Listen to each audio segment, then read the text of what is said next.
Hi everyone, welcome back to Pages of the Globe. Today I'm going to be reading to you the short story After 20 Years. Now this story is pretty interesting and it's also quite short.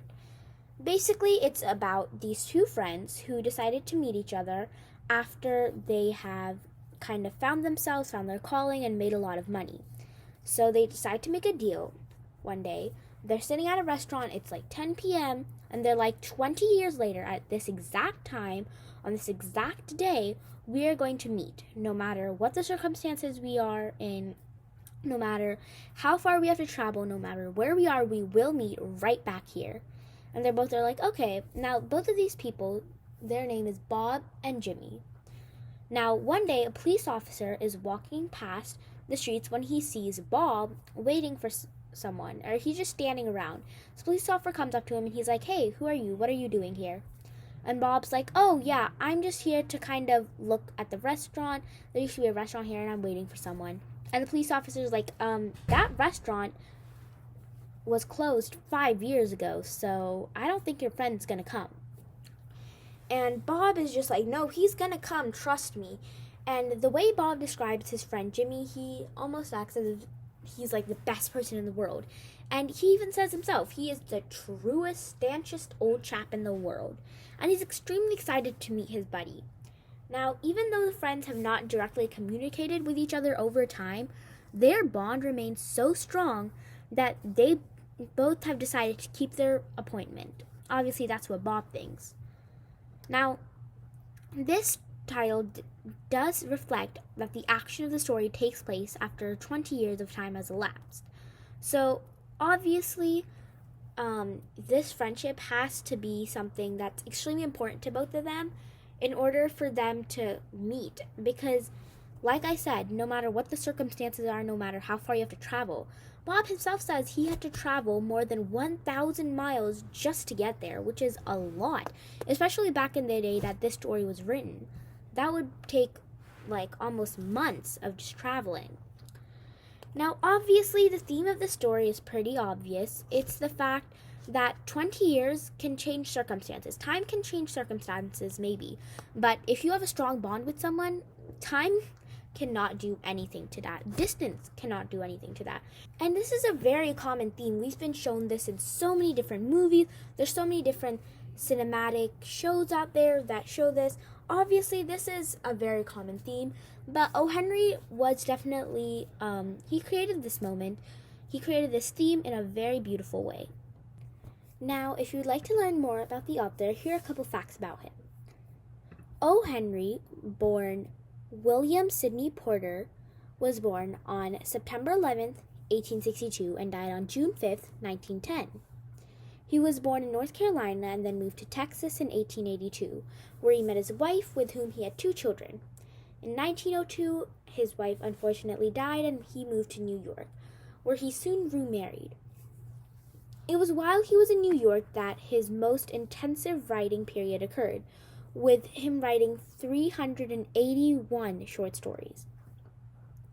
His works included The Gift of the Magi, The Duplicity of Hargreaves, The Ransom of the Red Chief, and many other. His stories are known for their surprise endings and witty narration. O. Henry also wrote poetry and nonfiction. Most of his stories were set in his own time, the early 20th century. Many take place in New York City and frequently feature characters with blue-collar jobs, such as policemen and waitresses, which you will see in this story.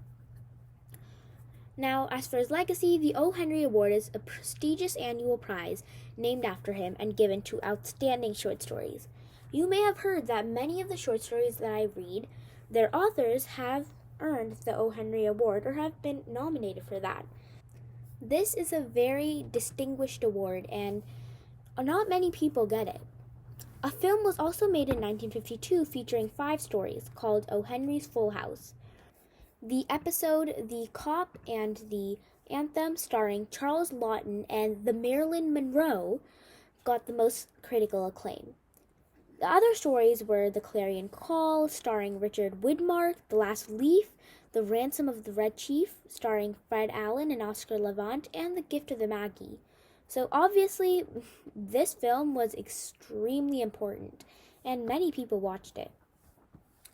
Now, O. Henry made over 15 short story collections, over 40 uncollected short stories, over 20 uncollected poems, and over 10 pieces of nonfiction. And I'm sure, tons of other pieces of literature he has made. I just wasn't able to go through all of them. A fun fact about O. Henry was when I first was researching about him, I was like, how did he figure out his name? So I looked around and it realized that he had asked one of his literary friends.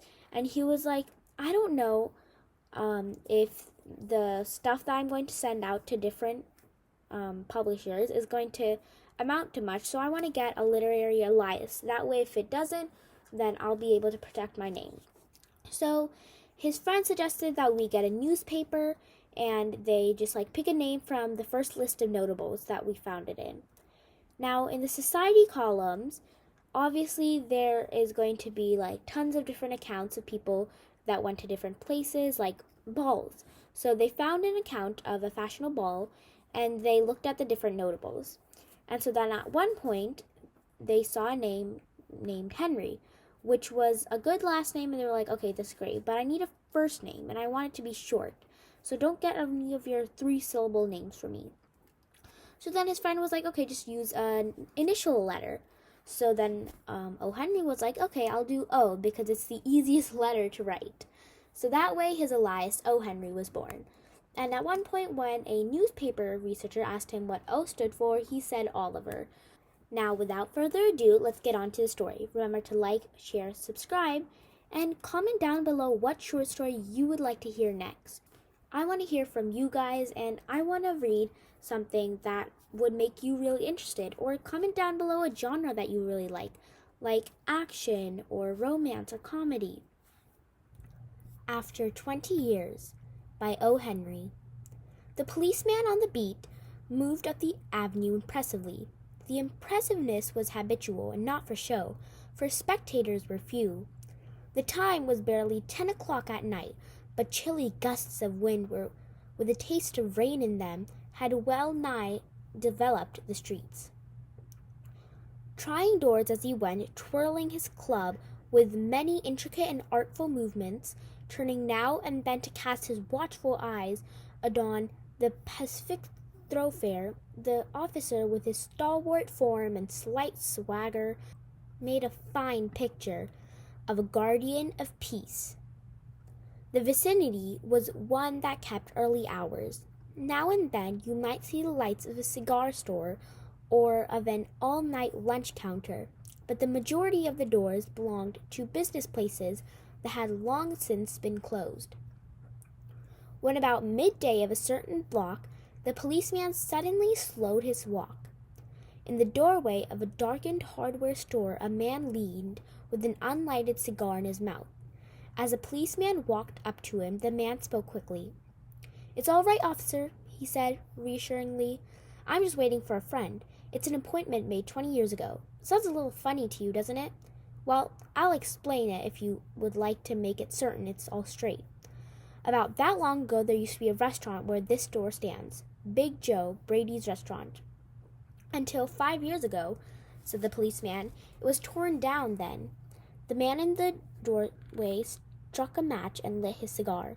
The light showed a pale, square-jawed face with keen eyes and a little white scar near his right eyebrow. His scarf pin was a large diamond, oddly set. 20 years ago tonight," said the man, "I dined here at Big Joe Brady's with Jimmy Wells, my best chum and the finest chap in the world. He and I were raised in New York, just like two brothers, together. I was 18 and Jimmy was 20. The next morning I was to start for the West to make my fortune. You couldn't have dragged Jimmy out of New York. He thought it was the only place on earth. Well, we agreed that night that we would meet here again, exactly 20 years from that date and time, no matter what our conditions might be or from whatever distance we have to come from. We figured that in 20 years each of us ought to have our destiny worked out and our fortunes made, whatever they were going to be." "It sounds pretty interesting," said the policeman. "Rather a long time between meets, though, it seems to me. Haven't you heard from your friend since you left?" "Well, yes, for a time we corresponded," said the other. But after a year or two, we lost track of each other. You see, the West is a pretty big proposition, and I kept hustling around over it pretty lively. But I know Jimmy will meet here if he's alive, for he was always the truest, stanchest old chap in the world. He'll never forget. I came 1,000 miles to stand in the store tonight, and it's my worth if my old partner turns up. The waiting man pulled out a handsome watch, the lids of it set with small diamonds. 3 minutes to 10. It was exactly 10 o'clock when we parted here at the restaurant door. Did pretty well out in the West, didn't you? Asked the old policeman. You bet. I hope Jimmy has done half as well. He was kind of a ploddler, though, good fellow as he was. I've had to compete with some of the sharpest wits going to get my pile. A man gets a groove in New York. It takes the West to put a razor edge on him. The policeman twirled his club and took a step or two. I'll be on my way. Hope your friend comes around all right. Going to call time out in sharp? I should say not, said the other. I'll give him half an hour at least. If Jimmy is alive on Earth, he'll be here by that time. So long, officer. Good night, sir, said the policeman, passing along his beat, trying doors as he went. There was now a fine cold drizzle falling, and the wind had risen from its uncertain puffs to a steady blow. The few foot passengers astir in that quarter hurried dismally and silently along, with coat collars turned up high and pocketed hands. In the door of a hardware store, the man who had come 1,000 miles to fill an appointment, uncertain almost to absurdity, with the friend of his youth, smoked a cigar and waited. About 20 minutes he waited. Then a tall man in a long overcoat with a collar turned up to his ears hurried across from the opposite side of the street. He went directly to the waiting man. Is that you, Bob? He asked doubtfully. Is that you, Jimmy Wells? Cried the man in the door. Bless my heart! Exclaimed the new arrival, grasping both the other's hand in his own. It's Bob, sure as fate. I was certain I'd find you here if we were still in existence. Well, well, well, 20 years is a long time. The old gone, Bob. I wish it had lasted, so we could have had another dinner here. How has the West treated you, old man? Bully, it has given me everything I asked for it. You've changed lots, Jimmy. I never thought you were so tall by 2 or 3 inches. Oh, I grew a bit after I was 20. Doing well in New York, Jimmy? Moderately. I have a position in one of the city's departments. Come on, Bob. We'll go round to a place I know of and have a good long talk about old times. The two men started up the street, arm in arm. The man from the West, his egotism enlarged by success, was beginning to outline the history of his career. The other, submerged in his overcoat, listened with interest. At the corner stood a drugstore, brilliant with electric lights. When they came into this glare, each of them turned simultaneously to gaze upon the other's faces. The man from the West stooped suddenly and released his arm. You're not Jimmy Wells, he snapped. 20 years is a long time, but not long enough to change a man's nose from a Roman to a pug. It sometimes changes a good man into a bad one, said the tall man. You've been under arrest for 10 minutes, Silky Bob. Chicago thinks you may have dropped over our way and wires us she wants to have a chat with you. Going quietly, are you? That's sensible. Now, before we go on to the station, here's a note I was asked to hand to you. You may read it here at the window. It's from Patrolman Wells. The man from the West unfolded the little piece of paper handed him. His hand was steady when he began to read, but it trembled a little by the time he had finished. The note was rather short. Bob, I was at the appointed place on time. When you struck the match to light your cigar, I saw it was the face of the man wanted in Chicago. Somehow I couldn't do it myself, so I went around and got a plain-clothes man to do the job. Jimmy.